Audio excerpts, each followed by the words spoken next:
Hello everybody and welcome back to another episode on the Hermitcraft server. I was just about to mine these diamonds and then I thought, why don't I do this on camera? I'm about to start recording.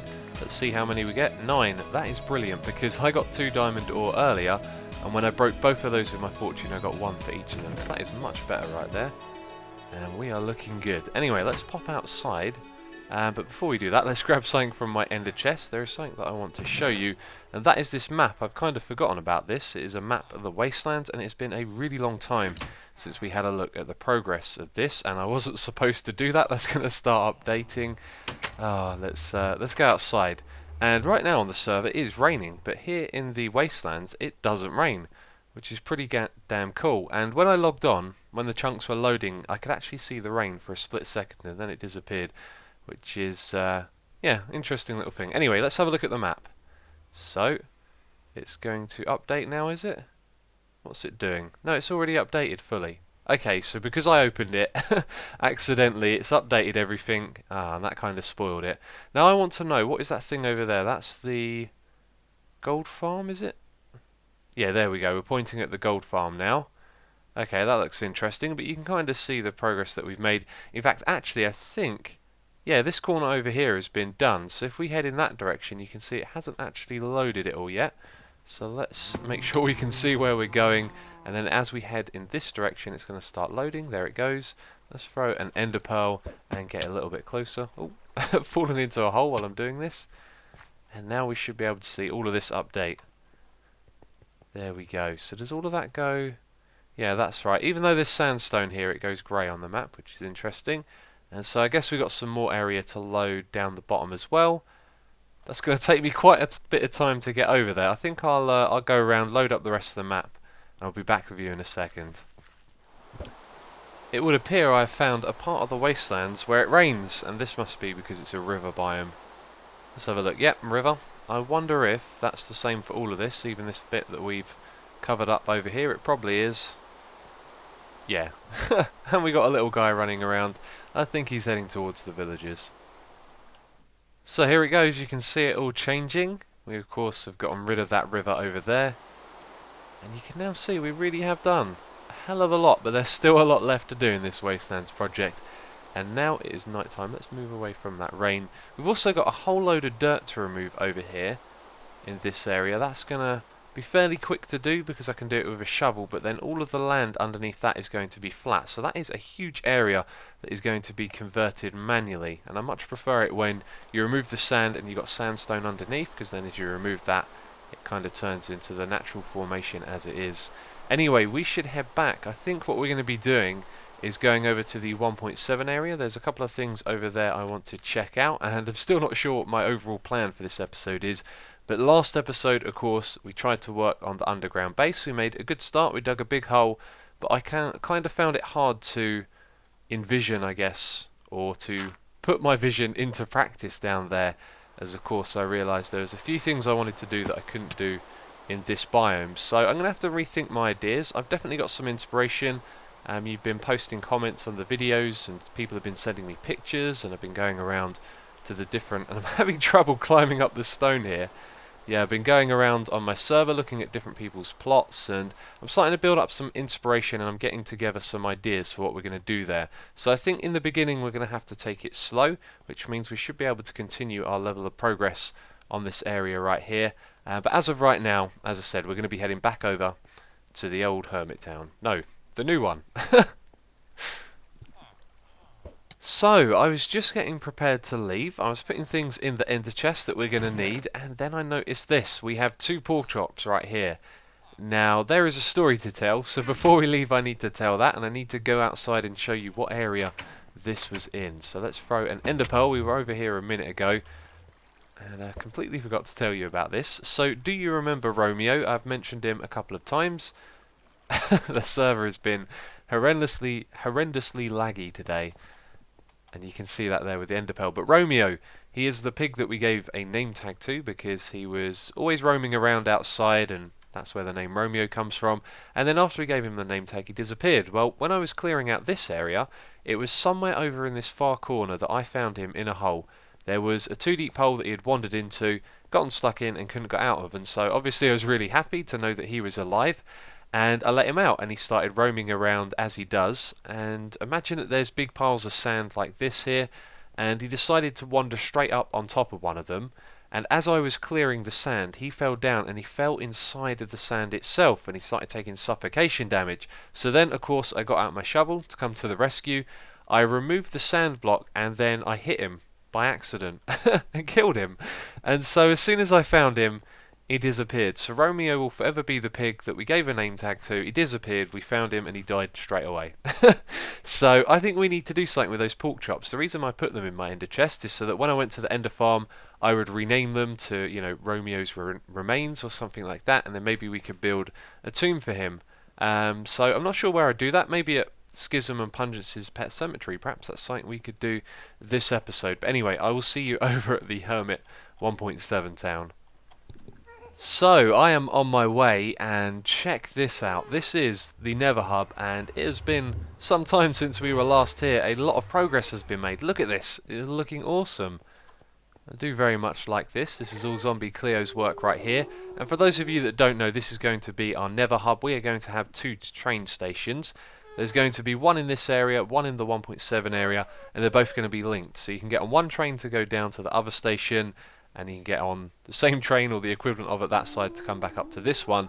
But then on the other side, you're going to have another train, and that one's going to take you to all the different bases in the area, which I think is pretty cool. It's a nice and interesting way to do things in Minecraft, you know.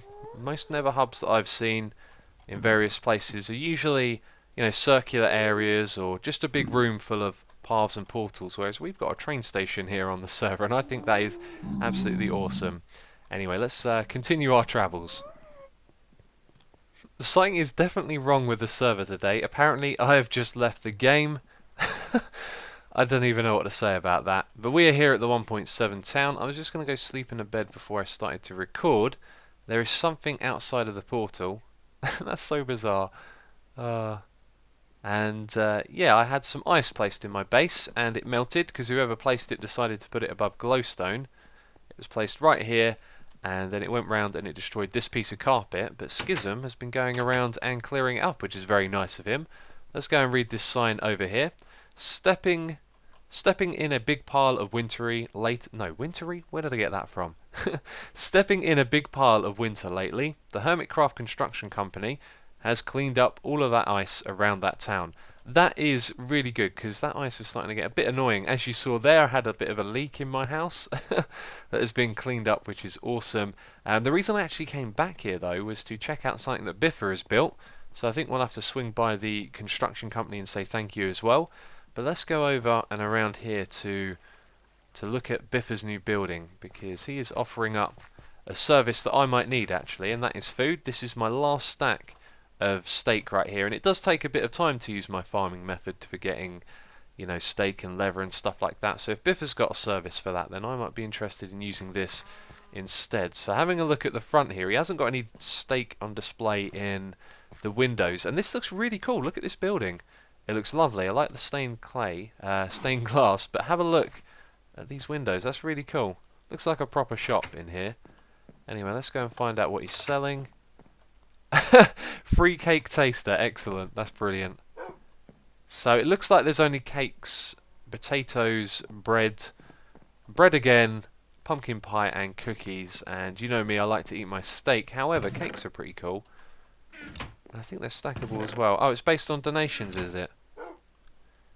So I think what I'm going to do is buy myself a cake. Cake is a pretty useful food, you know. You eat it differently from steak. You don't have to have it in your inventory. You can have it lying around like this, and having that in mass quantities might be, you know, a nice alternative, especially if you're going to be working in one area. You can plant down some cakes, and it might just be a little bit more convenient than eating a steak, because when you eat a steak, which I can't do at the moment, it takes a little bit of time holding down right click, whereas all you have to do is right click once on the cake and boom, you've eaten it straight away, which is pretty cool. So yeah, we've got one of those. Let's leave a donation. 1 diamond for Biffa, he'll be happy with that. And I'm going to put that down in the Wastelands when I'm working on that and just see how it works out, and then maybe I'll make some cakes of my own or buy some more from Biffa, who knows. And also I want to leave a diamond for Schism as well, for his cleaning up all of that ice. It was very kind of him. So where is his chest? Let's have a look over here. Grab a book, drop drop a job in the chest. I'm just going to put a diamond in here. I'm sure he'll see that. And wait a minute, this is books and this is jobs. So he'll check this chest, he'll see a diamond. And do you know what I should do actually? I should probably rename that so he understands why there's a random diamond in there. Let's go and find an anvil. So I put the longest amount of text I could into this diamond. As I was typing it out, I was wondering how much can you actually fit on this thing? And that is the largest message. Oh, the last bit disappeared. That's interesting. It still says what I want it to say, but when I was renaming it in the anvil, it also said schism and then had a smiley face after it, and that's actually changed. Well, that is interesting. That is very interesting. It lets you put in more text than you can actually have on the item in an anvil. That is a bug right there. I think that should be submitted to the bug tracker, which I cannot do because every time I've tried to sign up for that thing, I get some sort of error and I can't sign up for an account to submit bugs to the Mojang tracker. So if anyone wants to submit that one right there, then we're doing a good thing. Anyway, the next thing we're going to do is head over to Slipgator's base, and we're going to be leaving him a present because he has been super awesome helping us over at the Wastelands. So we're back over at Slipgator's base. It's been a while since I last been here, and it hasn't changed too much, although I can't remember how far along he got with this, but I think he's finished putting in some of these platforms, but he's also installed these beacons, and so the first thing I thought I'd do is put my chest in the middle of them, and there's already one here, but it's got nothing in it. So I've put my chest over here. When he's roaming around outside, he should notice this, and inside I have left in some diamond tools, because Slipgator came over and helped us out with the Wastelands, which I'm really appreciative of, so I've also dropped in off one of these rare Silk Touch books that I have. Now, Slip might not know that one of the best things to do is to put this on shears, so I've left him a little reminder in this book just in case he was thinking of putting it on a diamond axe or something like that, which is actually pretty easy to get on. So thanks for helping out with the Wastelands project. Here is a token of my appreciation. PS, the Silk Touch book is rare. I'd recommend putting them on the shears because of course when they're on the shears you can break things like glass and they don't take any durability, and you get to keep the glass, which is pretty awesome.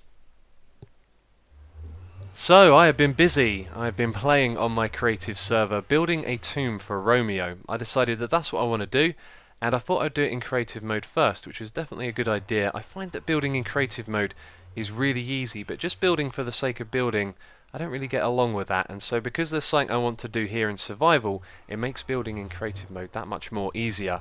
And so I've had a good time building. We've got something that looks really good, and we're going to go over to Schism and Pungence's pet cemetery and build ourselves a tomb for Romeo. Now, I've been gathering the materials for this build, which is another cool thing about building in creative mode. On my server, I can select what I've built and then export it as a schematic, and I can analyze that and it tells me how many blocks I need. So I've been gathering all of the materials that we need to build this, and it means I get to do everything in one trip. We go straight over there, and we don't have to come back because I forgot to bring something with me, which is awesome. I love that.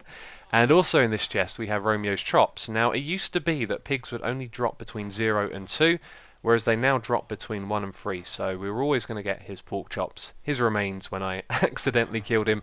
But there you go, that's what I want to do. We're going to go over to the pet cemetery and build Romeo a tomb. But before we head over there, I just wanted to throw in a little like reminder. If you're enjoying the videos, please do remember to leave a like. It's really important.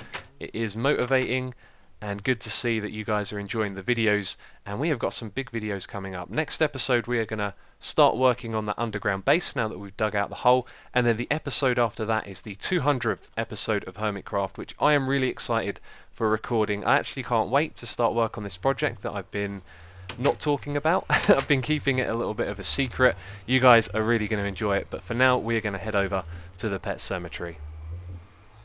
So here we are at the pet cemetery. I thought we'd walk in from the entrance just in case some of you haven't seen this before. This place is awesome, it's spooky, it looks really good at night, but you can see there are quite a few tombstones already here, so I was looking for a free place and there is actually one at the back. There's a couple that we can choose from and I know exactly where I'm going to build. However, part of what I'm going to be building is underground, so I need to dig around and make sure that there is enough room down there and that no one else has done something similar. So I could either pick on this side over here, and I think the grass is a little too bright around here for my liking. I want a nice gloomy spot in the cemetery, so we're going to be going over on this side, and it looks like there's a bit of water over here, possibly some caves I was thinking for a second. So hopefully None of these other tombs have anything underground. It doesn't look like they do, so we should be good to build here. But that's what I'll do first of all. Dig underground, make sure I've got enough space, and then I'm going to do the part that's above ground, because there's two parts to this that I'm building. But I will get all of that done, and I think I'll come back when the bit at the top is done. So here it is. Let's take a look. This took no time at all to do. There's not a lot to the top part really. And I love this black cross made out of the coal blocks here. Romeo 2013 to 2013. We have a load of red tulips on either side, some red rose bushes at the back, and then long grass around the outside here. And I think it looks pretty cool. Now the one that I'd done on my creative server, I had it so the entrance to the area down below came from this side, which is kind of counterintuitive because you're going to walk this way, but I liked it that way around for some reason. I can't really describe why. I just thought it was interesting. You know, you walk all the way up to the cross and then you go down this way. But the way that I dug the hole down below, I forgot that it was that way around. So we've got this little space down here to build a tomb for Romeo in. And there is one other thing that I want to do with this, and that is put down some trees and some more things around the outside. Because if you have a look here, there's not much going on around it, and I think, you know, doing something like that just brings another level of detail. So maybe we'll have a big tree on one side kind of hanging over the grave or something like that. But the next bit that I will do is the part down below. So this area is looking good. Unfortunately though, I couldn't get any big trees to grow, and I did have a limited amount of bone meal. I should have brought a little bit more with me. But one thing that I noticed looks nice on the trees in the swamp is that they have vines on the side, as you can see over there, and they kind of stand out a lot more than these ones do over here. You see, I planted some on the side of this tree, and they're the exact same colour as the leaves. You can barely see them, but I think I will plop down a few more. But the thing is, they spread, so over time they're going to grow down on these trees. But anyway, let's go down and have a look at the tomb down below. I am very pleased with how this looks. I think you will like it as well. Now, it looks a little bit bare at the moment, and that's because we haven't built the tomb itself. That's what we will do in a moment. I'm going to show you something very cool with that. And I've just noticed that this here doesn't connect up, and the reason for that is because that is a stair block, which is to stop this cobblestone from connecting to the wall. And so we've got a little guardian guy here who's going to protect the tomb. But if you just have a look around, you can see I've used stone bricks, cobblestone, some mossy stone as well. But behind these little cobblestone walls we have soul sand, we have some green wool and some spruce logs as well. So there's a few different textures back there, and as you move back and forth you can kind of see that, which adds a nice level of depth. So the ceiling is very simple, as you can see here. However, these brown stained glass blocks, there's actually glowstone behind them, and that's to let a little bit of light into this room, just enough so it feels a little bit gloomy in here. But the next thing that we are going to do is build the tomb. The tomb looks really good itself, or I should say coffin actually, because that's what it is. This is the tomb, and we're going to put the coffin there. But I'm just going to make sure I have all the materials, and then we will start to build that. So let's do this. We're going to build a coffin, and this is going to look really cool. I'm actually really pleased with this. So first of all, we've got a couple of gold blocks to put down underneath. Now, why gold? Well, it's kind of a tribute, I guess. You know how it is. You put something valuable down to say your respects. And there we have the chest on top, so that is the coffin. Now what we're going to do is put signs on each of these, and we're just going to press escape to close that rather than click on done, which is what I used to do. And then someone told me in my comments you could just press escape, which is very useful to know. And so now we have like a border around our chest, and then what we're going to do is put some item frames on. So we're going to put them on each side like we did with the signs, and you can see you can have both of them here at the same time, which adds an extra little touch of detail to this thing. And so we've got one on each side, and now here's my favourite bit. We are going to grab some of this spruce wood and we're going to put them in the item frames on these sides. So one there and one there, and you can see what that does. It adds a little bit of extra shape to the side of the coffin, which I think looks really cool. So same thing on this side. Not going to put anything at the front or the back. That will do for now. And unless I've forgotten anything, which I don't think I have, that is the coffin design right there.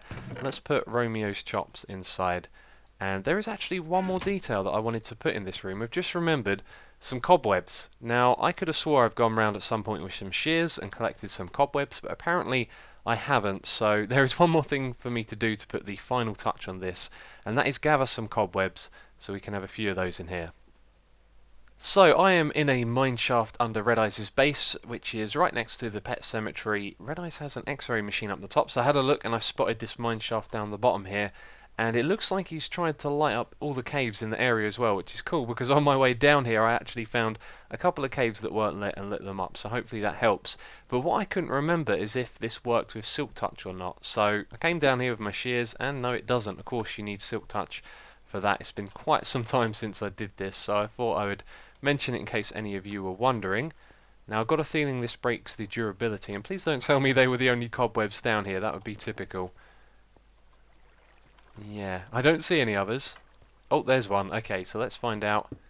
Yes, it breaks the durability, and you can repair these with iron, so that's one thing I've got to keep my eye on. Whenever that gets low, make sure that doesn't break and repair it with iron. What I'll probably do is just repair it every time I go to the end farm, just so I don't make, you know, any mistakes. But I only need a few of these, and I think what I will do is take what I need and grab some more and give them to Red Eyes, since this is in his area, and I only need about 3, but I'm going to have a look around and see how many I can get.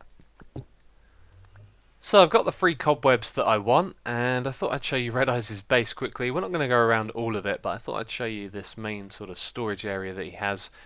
It looks absolutely wonderful. Red Eyes is such a fantastic builder, and I left him a chest over here. I put a cobweb on top to make it, you know, obvious. He'll see that and say, hey, what's that? And then there's no sign, so he's going to have to guess why that's there, I guess. And yes, the spider eyes, this appears to not be working at the moment, but let's see what happens when we go a little bit further forward. If I move to the side, the eyes should follow me. There you go, so now they're looking over at the left. And then if we go to the right, guess what they're going to do? They're going to look over here. That is absolutely fantastic. And look what I've done. Brilliant. Yeah, so what there is there's actually a spider back there somewhere, and it's tracking me, the player. And when I move from side to side, it moves from side to side, and then there's, I think, tripwire, or there's some sort of mechanism that detects where the spider is, so then that's hooked up to some redstone that controls the eyes, which is absolutely wonderful. What a nice feature to have in your base. But there you go, we've dropped off the cobwebs. Now we need to head back, and look at this as well. Lovely use of stained glass there, but we need to head back and put these cobwebs in the tomb. So there it is, the finishing touch. A few cobwebs to make this look, yeah, a bit old and tomb-like, and I've just remembered something. There's actually some vines in this chest up here. That was another detail that I wanted to put in there. So let's grab those. We've only got 8 left because I've been putting them on trees. But what I had was some vines around here, and these are going to spread over time. So we will have to come back and use some string just to cut them down a little bit. But something like that should do. Just a few extra vines around the place, give it a bit more detail. And that is the finishing touch right there. This is a fitting tomb for Romeo. I think he would be pleased, even though he's just a simple pig. So we're back at the Wasteland, safe and sound. And of course, this used to be the home of Romeo. And I was just thinking, you know, what if we made a Romeo 2? Got another name tag, named one of these pigs and let it go free. Or we could possibly name a cow and call her Juliet or something like that. But sod's law, they'll probably just end up in a hole and we'll never see them again. And I do actually need those name tags for something that we might be doing in the next episode. I am going to be starting the area down below the underground base. I've got some inspiration for that. And there is a project I want to do down there that involves name tags, so maybe we need to save them for that. But that is going to be it for this episode. I hope you have enjoyed it. As always, thank you very much for watching, and I will catch you next time.